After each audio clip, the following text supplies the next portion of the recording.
Hello there. It's Thomas. The rain has just started, one of those gentle, persistent showers that seems to quiet the whole world. From my chair here, I can hear Clara humming in the kitchen. It's an old hymn, a little off-key, the same one she hums when she's arranging flowers. The scissors she was using to trim the stems are on the bookshelf, next to a volume of poetry I was reading yesterday. 40 years ago, that would have lit a fuse in me. The humming, the out-of-place scissors. It would have felt like a small, quiet act of chaos in a world I was trying so desperately to keep in order. It's funny, isn't it?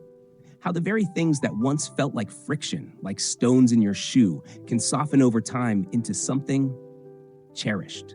A long marriage isn't a pristine monument. It's more like an old stone path in a well-loved garden. It's uneven. There are cracks where moss has grown, and places worn smooth by the passage of countless ordinary days. And if you look closely, you'll see the spots where a stone was almost pried loose, where one traveler nearly turned back. Clara and I, we've had our share of those spots. More than our share, if I'm being honest. People see us now, and I suppose they see something sturdy, something that has lasted. But endurance is a quiet sort of battle. It's not about the one grand war. It's about the 1,000 small skirmishes that no one else ever sees. There were times the path felt so broken, I was sure it was the end of the road. 5 times, in particular, I had my hand on the handle of the door. And today, listening to the rain and that off-key humming, I think I can finally talk about them. And about the one simple, hard-won reason I'm still here. The first time, the drowning man. We were young and foolish, and trying to build a life on a foundation of not very much. I had a demanding job, and Clara had a different sense of time. To her, a deadline was a gentle suggestion. To me, it was a line drawn in concrete. I remember one evening with a painful clarity. I was up for a promotion. We had been invited to a dinner at my boss's home. A stiff, formal affair, but a necessary one. I'd spent the week preparing, going over talking points, then making sure my suit was pressed. My friend Silas, the accountant, he always says that life is a ledger, and you have to make sure the columns balance. I believed that. I believed order and preparation were the guardrails against failure. I'd told Clara we needed to leave at 6:30 sharp. At 6:40, she was still in a cloud of hairspray, unable to find the right pair of earrings. I could feel the seconds ticking away like tiny hammers against my skull. Each one felt like a mark of disrespect, not just to me, but to the life I was working so hard to build for us. We arrived 45 minutes late. The air in the room shifted when we walked in. The conversation paused. My boss's wife gave us a tight, polite smile that didn't reach her eyes. The promotion went to someone else a week later. Driving home that night, I didn't say a word. The silence in the car was heavier than any argument. In my mind, I was drowning in the weight of being the responsible one, the one who had to pull us both forward. And for the first time, I thought, I can't do this. I can't carry this alone. The thought of leaving felt like coming up for air. It was a fantasy of relief, of a life where things ran on time, where the ledger balanced without a fight. That was the first stone to come loose. The second time, the silent table. The children were in middle school. Life was a whirlwind of soccer practices, parent-teacher conferences, and a mortgage that felt like a permanent house guest. Clara and I were efficient. We were a team, managing the logistics of a family. But somewhere in all that managing, we'd stopped talking. Our conversations became a series of transactions. Did you sign the permission slip? We're out of milk. It's your turn to drive carpool. The person I had fallen in love with, the woman who could talk for hours about the color of the sky, was now just my logistics partner. The breaking point was, as it so often is, a small thing. We were sitting at the dinner table. The kids were bickering. The television was on in the other room. And I looked across the table at Clara, who was staring into her plate, and I realized we hadn't made eye contact in 3 days. We were living in the same house, but we were miles apart. After the kids were in bed, I went out to my garden. It was the only place I felt I had any control. Pulling weeds, turning the soil, it was a comfort. I remember thinking that this patch of earth was more my companion than my own wife was. The loneliness was profound. It wasn't the loneliness of being alone, but the far deeper loneliness of being with someone and feeling invisible. I nearly left then. I imagined a small, quiet apartment, a place of order and solitude. It seemed preferable to the loud, chaotic silence of our home. I thought maybe it was better to be truly alone than to live with the ghost of a connection. The third time, the unseen wall. Clara had started painting. She took a watercolor class at the community center. At first, I was pleased for her. She was finding something for herself as the children grew more independent. But her passion became consuming. Our dining room table was perpetually covered in tubes of paint, half-finished washes of landscapes, and jars of murky water. Around the same time, my career hit a wall. A project I had poured my soul into for 2 years was abruptly canceled. It was a quiet, professional failure, but it felt monumental. I came home that day feeling hollowed out, needing, I don't know what I needed. Understanding, perhaps. A safe harbor. I found Clara at the table, humming that same off-key tune, completely absorbed in painting a clutch of watercolor roses. I stood in the doorway for a full minute. She never looked up. I tried to tell her what had happened, but my words felt clumsy, inadequate. She nodded, said, "Oh, Thomas, that's a shame," and then turned back to her paper, dabbing at a petal.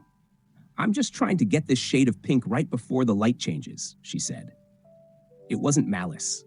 I know that now. It was just her focus was elsewhere. But in that moment, it felt like a door slamming shut. It felt as though my world, the practical, black and white world of budgets and projects, was of no interest in her vibrant, colorful new one. The wall between us felt a mile high. I drove to the woodworking shop my friend Elias runs.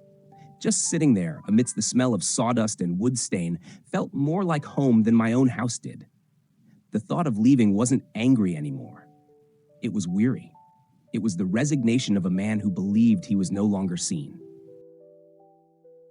If something in this is resonating with you, I'd be so grateful to know. You might just type "I'm listening" in the comments below, so we know we're in this together. It helps to know we are not alone on this path. The fourth time, the empty room. The day we dropped our youngest off at college, the drive home was brutal. The quiet in the car was a physical presence. When we walked back into the house, the silence was even louder. For 25 years, our lives had been built around the noise and needs of our children. Now, the scaffolding was gone, and all of the little things that had been buried under the noise of family life resurfaced. The damp laundry left in the machine, the trail of shoes from the back door to the living room, Clara's habit of starting a dozen projects and finishing none of them. For years, these had been minor irritants. In the echoing quiet of the empty nest, they became roaring monsters of incompatibility. We were two strangers rattling around in a house full of memories. We'd forgotten how to just be with each other. I would retreat to the garden or to Elias's workshop, and she would retreat to her art. We were orbiting each other, but the gravitational pull was weakening. I remember one Saturday afternoon, I was fixing a wobbly leg on an old chair Elias had given me. Clara was painting by the window. Neither of us had spoken a word in over 3 hours. I looked at her, this woman I had known for nearly a lifetime, and the thought that crossed my mind was terrifying in its simplicity. I don't think I like her anymore. Love is a grand thing, but liking is about the day-to-day. It's about enjoying a person's presence. And I didn't. The friction had worn us both raw. Leaving felt like the only logical conclusion, the end of a project that had run its course. It wasn't about anger or betrayal. It was about acknowledging that we had simply and sadly grown apart. The fifth time, the fear. It was a health scare, for me. Nothing that ended up being serious, thank the Lord. But for a few weeks, there was a shadow in the room, a question mark hanging over our future. And fear does strange things to a man. You'd think it would bring a couple closer, and in some ways it did. Clara was there. She drove me to appointments. She made soup. She was competent. But my fear was a selfish, ugly thing. It made me turn inward. All I could think about was the time I had left, and a terrible, shameful thought began to grow in my mind. I don't want to spend it like this. I saw a future of dependency, of leaning on this woman whose daily habits drove me to distraction. I felt a desperate, panicked urge to run, to have one last chapter that was entirely my own, on my own terms. It was the most selfish I've ever been in my entire life. I looked at her fussing over my medication, and instead of gratitude, I felt trapped. The vows we had made. in sickness and in health, suddenly felt like a cage I had built for myself decades ago. Leaving then would have been an act of pure cowardice, an attempt to outrun my own mortality. But in those dark, frightened nights, the door never seemed more appealing. It promised a freedom that was really just an illusion, a flight from the very person who was trying to hold me steady. The one reason I stayed so, 5 times. 5 times the path crumbled under my feet, and I was ready to turn back. An outsider might ask, after all that, what on earth could be the reason to stay? It wasn't a bolt of lightning. It wasn't a single dramatic moment of realization. It was quieter than that. It was a lesson I learned, slowly and stubbornly, out in my garden. One afternoon, I was on my knees, trying to tame a patch of stubborn, overgrown weeds. I was pulling and cursing, getting angrier and angrier at this patch of chaos that refused my will. I was fighting the garden, just like I fought against Clara's lateness, her messiness, her humming. I was spending all my energy trying to force everything to be what I thought it should be. And then I stopped. I sat back on my heels, covered in dirt and sweat, and I just looked. And in the midst of the weeds, a patch of volunteer forget-me-nots was blooming. A beautiful, delicate blue. They weren't planned. They weren't orderly. But they were lovely. They reminded me of the teacup our dear friend Arthur still keeps of his Eleanors, the one with the blue forget-me-nots. He once told me that happiness isn't a destination to be conquered, but a garden to be tended. And for the first time, I understood. The one reason I stayed was this. I finally let go of the need to be right. For 40 years, I had been keeping a silent ledger of Clara's faults. I saw her habits not as part of who she was, but as failings, as things that needed to be corrected. My peace, I thought, depended on her changing. But the truth, the one that finally set me free, was that the problem wasn't the damp laundry, or the missing scissors, or the off-key humming. The problem was my relentless, exhausting effort to control it all. The problem was my own interpretation of what it all meant. The one reason I stayed is that I chose to stop fighting the garden and start tending it. I started looking for the forget-me-nots. I began to see that her humming wasn't a distraction, but the sound of her contentment.